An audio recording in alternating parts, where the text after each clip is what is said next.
Stephanie Padovani with Best Hudson Valley Wedding Ever, and I am here today with Jeanne Stark of Hudson Valley Ceremonies, and she has done with her business over 2,000 weddings, so I'm really, really excited to hear what she has to say. And I do have a couple of questions for you, Jeanne. Certainly. The first is, what is the biggest mistake that many brides make on their wedding day, in your experience? The biggest mistake is not eating, actually. Really? Believe it or not. It's not eating, it's not making sure that they've had a good protein-filled breakfast and some snacks for lunch. Literally, I put it into my timelines for my couples to eat, and I constantly ask them because their blood sugar can go up very drastically and then bottom right out, and they're threatened with the fact that they might pass out. And so I'm constantly making sure that my couples are eating, the bride, the groom, the parents, and just this way they can have a good time, they're nice and relaxed and calm. Wow. So now if they don't have a planner like yourself, to put that in their timeline and make sure that they do that and kind of give them a little reminder, like it's time to eat now. Exactly. Yep. How can they remember to do that or build that into their day? Oh, well, I always recommend maybe checking in with like the maid of honor, giving her the idea that this is number one on the list for the day of, is to go ahead and make sure that I'm eating. Make sure that I'm at least having some cheese and crackers or peanut butter or something like that. That sounds really funny, and I never would have thought that would be the biggest mistake, but I can see that if you don't have the energy to get through your day, it's Which is a long, really long day. Yeah. Some of these With girls so are much getting excitement. up very early in the morning, and they're going into late at night, and if they just don't have the nutrition, they're going to bottom out. Wow.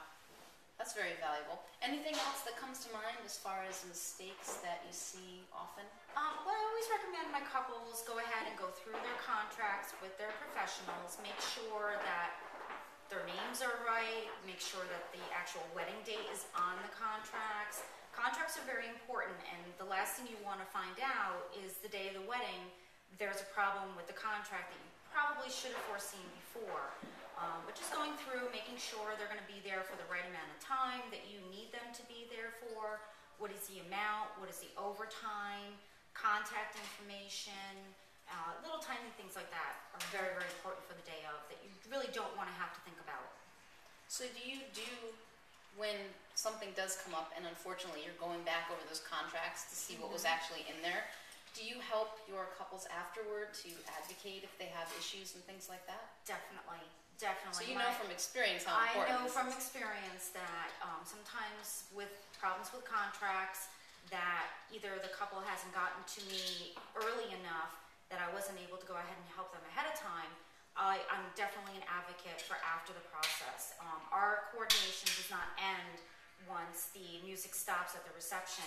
We keep going. I've had some couples come to me 2-3 months later just to go ahead and contact maybe the photographer or another vendor just to make sure that everything's on time and certain little things like that. Great. So I've been talking to a lot of brides, and one of the things that I hear very often is that they really want their wedding day to be unique, something that's really different from any other wedding that their guests have been to before, something that really expresses their personalities.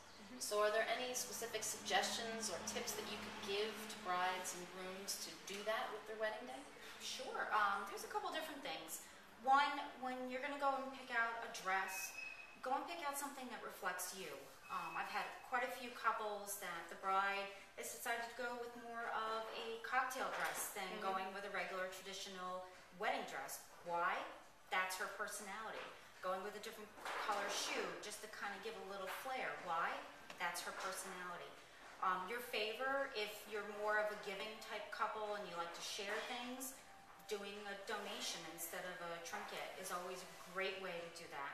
Your music is a huge, huge aspect of the wedding. There's no sense in having music that you think 1 or 2 people in your guest list is going to like. You want to do it more for yourself, and then your couples will be able to say, that was all them. Excellent. So on the dress note, if I may, Sure. because this is such a big part of the excitement for a bride on her wedding day is finding the dress. If she doesn't know, like for myself, for example, I'm really not very fashion savvy.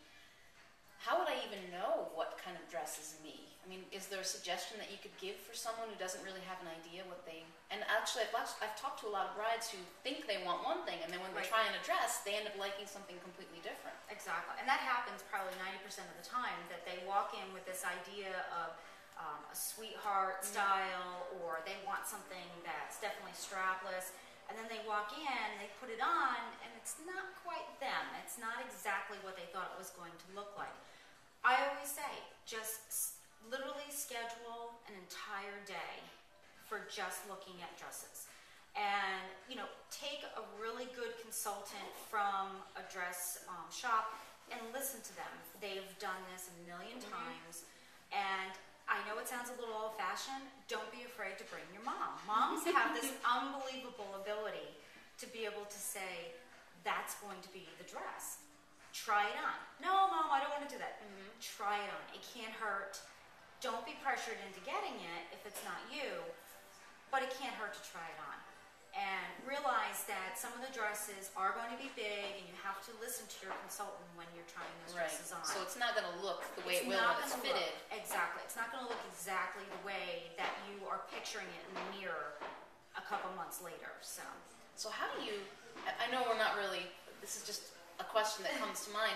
How do you know if it's not going to look the way it does when it's a size 12, and you know obviously it's going to be sized down a few sizes? How would you know that it would look good on you even?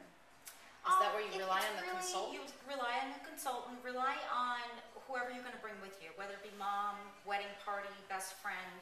Have them come with you and have them really think about how that dress is going to look.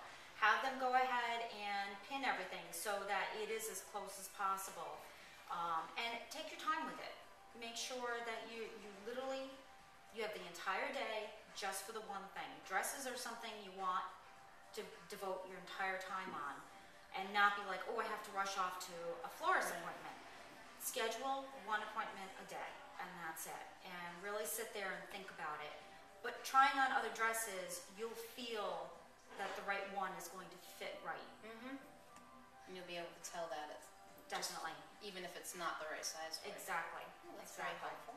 So is there anything else, any other tips that you would like to share with couples as they plan their weddings? Sure.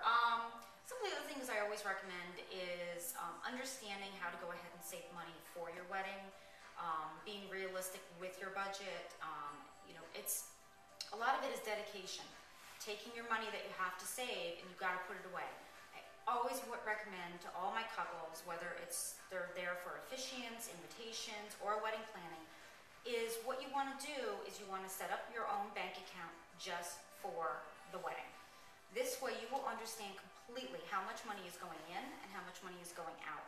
This way you're not at the end of the wedding planning and saying, I have absolutely no idea how much I spent. You're going to know because everything that came out of that wedding account is just for the wedding. It also keeps a little bit more control over your spending too. Absolutely, that's a really good tip. Well, thank you so much, Jeannie. I really appreciate your time. And again, I've been with Jeannie Stark of Hudson Valley Ceremonies, officiant services, invitations, wedding coordination, you name it, she probably does it.